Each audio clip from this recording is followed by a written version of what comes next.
For more on what's holding these talks together so far, we turn to Ghaith al Omari, the advocacy director for the American Task Force on Palestine and a former advisor to President Abbas, and David Makovsky, senior fellow at the Washington Institute for Near East Policy and the co-author of Myths, Illusions, and Peace. Let's talk about myths, illusions, and peace. Ghaith al Omari, what happened today? Why didn't the Palestinians walk away from the table as they had promised they would if these settlements were not frozen? Because they realize that the price of walking out from the talks is very high. It's very high from a domestic strategic perspective. Ultimately, they have no choice.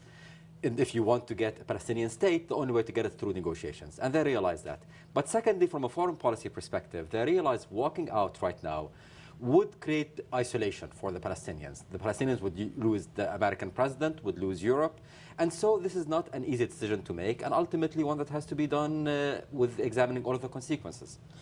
David Makovsky, so why didn't Israel, I don't know, just throw a little bit on the table and extend this freeze or this moratorium, they don't like the word freeze, for a few more months? Well, I think Netanyahu has three sets of calculations. One is one of reciprocity, the other one is one of relevance, and the third one is one of consistency. He feels that when George Mitchell put forward the idea in 2009, it would be as confidence builders. Israel, you do some on settlements, Arab states, you take steps to normalizing Israel. Now, maybe Mitchell didn't get 100% of what he wanted because he wanted a full freeze, as you said, but maybe he got 95% of what he wanted. But the Arab states, I think, did 0% in terms of moving towards Israel or even funding the Palestinian Authority properly. So there's a feeling of there's no reciprocity here. Then there's also the issue of consistency. The Palestinians derided this moratorium because it wasn't a full-throated 100% freeze. It didn't officially include East Jerusalem, even though in practice there were restrictions on East Jerusalem. And basically, Netanyahu would say, look, how could that which is inconsequential suddenly become indispensable? You know, we frittered away 9 out of the 10 months because you said this wasn't sufficient. Now you're saying you need this to be extended. The third issue is one of relevance, which is that these are all symptoms.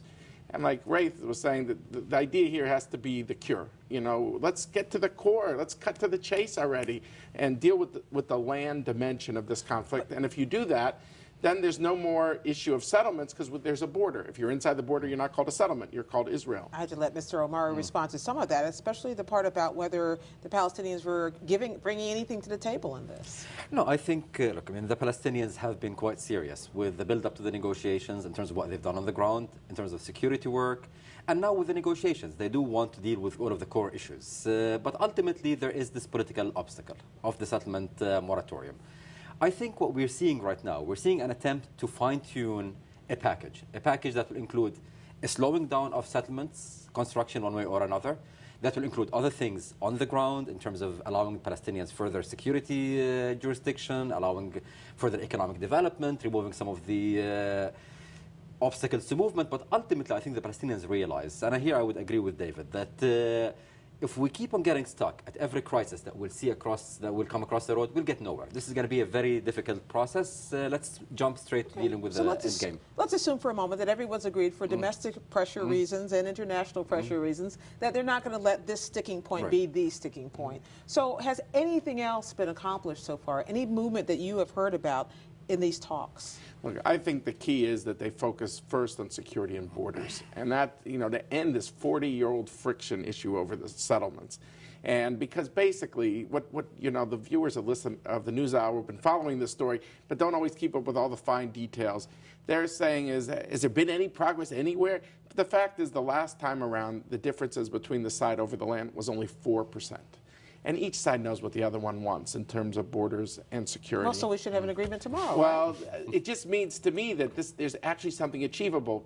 No one's ever gone broke being cynical about the Middle East, selling the Middle East short. And there's reason for that. But at the same time, what's lost in all the cynicism and skepticism is the fact that on the issue of land, which people think is the be-all and end-all, the differences are narrow. And that is what gives the Obama administration, in my view correctly so, a belief that, you know, this part is doable. What might be harder to do are what I would call the narrative issues of this conflict. Well, let's Jerusalem and refugees. Well, let's talk about that, Mr. Omari, because one of the things that's, if it's true that if you agree that, in fact, that 96% of this More or is less, clear, yes. and 4% of it still has to be worked out. Who has the pressure, the power? In the Israeli case, is it what the U.S. can bring to the table? And in the Palestinians' case, is it what the Arab League can bring to the table? Oh, most certainly. Most certainly. I mean, the Arab League has created the right kind of instrument for that, which is called the Arab Peace Initiative. They adopted it in Beirut a few years ago in an Arab summit, which basically says if there's peace between Palestinians and Israelis, if Israel reaches a deal with Syria, then Israel is not only getting peace with two countries, it's getting peace with all of the Arab world and all of the Muslim world. So this is the part of the package. The other part of the package is reach deal, and there are going to be security guarantees. And this is very important now, given what's happening in Iran, given what's happening beyond Iran. So what we are seeing really is a full package. The Arab countries, unfortunately, have not yet done enough in turning this from a grand offer, an all-or-nothing proposal, into a more operationalized one. And this is, I think, what David was talking about. How do we get to a virtuous dynamic where Israel does something, there is reciprocity, and vice versa, where one success builds upon the other? I think so far... We're not there yet. We're not quite there yet. Unfortunately, the first month, or since the launching of the talks, the oxygen has been sucked by this whole settlement moratorium. And that's why I would be very glad once this is out of the way, once we've resolved this one way or another, and let's really start moving into the things that matter.